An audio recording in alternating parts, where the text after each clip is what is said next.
कहते हैं ना कि वक्त बीतने में वक्त लगता है और नहीं बीता वक्त वापस आता है, लेकिन यादें तो आ ही जाती हैं। और कुमार विश्वास की भी कुछ यादें ताजा हो गई, लिहाजा सोशल मीडिया पर पोस्ट किया।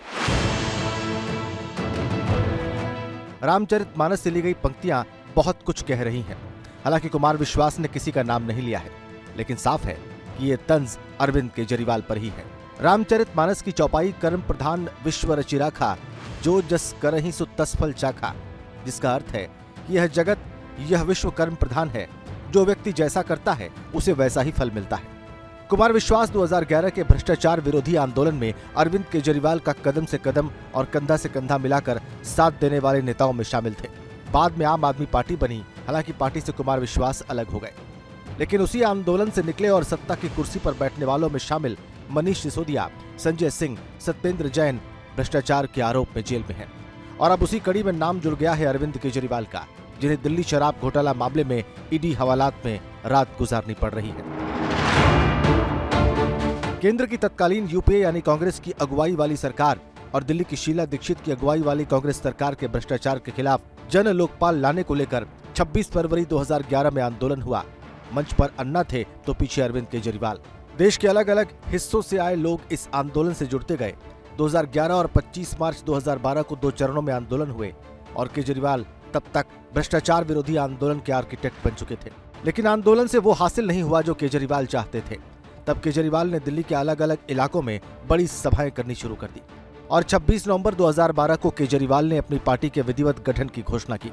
और 12 साल की छोटी सी अवधि में केजरीवाल ने अकेले दम पर आप को बीजेपी और कांग्रेस के बाद देश की तीसरी सबसे बड़ी राष्ट्रीय पार्टी के रूप में उभारा है, जिसकी छाप न केवल दिल्ली और पंजाब में है बल्कि गुजरात और गोवा में भी है।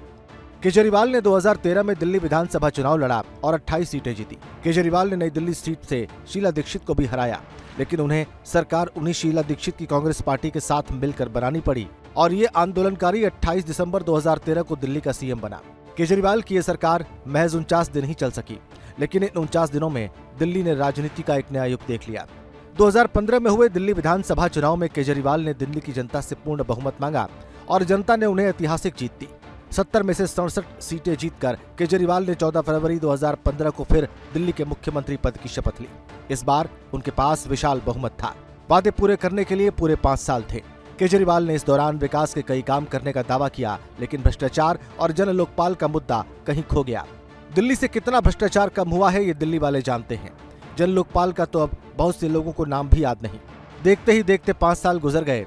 2020 विधानसभा चुनाव में दिल्ली की 70 में से आपको 65 सीटों पर जीत मिली, यानी 2014 की तुलना में विधायकों की संख्या भी घटी और केजरीवाल की जीत का अंतर भी। और जिन केजरीवाल ने कहा था कि वो कभी राजनीति में नहीं आएंगे, उन्होंने 16 फरवरी 2020 को तीसरी बार सीएम पद की शपथ ली। अरविंद केजरीवाल ने कहा था कि वो आम आदमी की तरह रहेंगे, लाल बत्ती का इस्तेमाल नहीं करेंगे। वो दिल्ली में आलीशान मुख्यमंत्री निवास में रहने लगे। वैगनआर की जगह लग्जरी कार ले ली। जिस पार्टी का गठन करते हुए उन्होंने कहा था कि इसमें कोई हाईकमान नहीं होगा, अब वही उसके अकेले हाईकमान है। पार्टी में जिन नेताओं का कद उनके बराबर हो सकता था, वो सब एक एक करके चले गए या निकाल दिए गए, और जो बचे भी हैं उनमें से ज्यादातर जेल में हैं।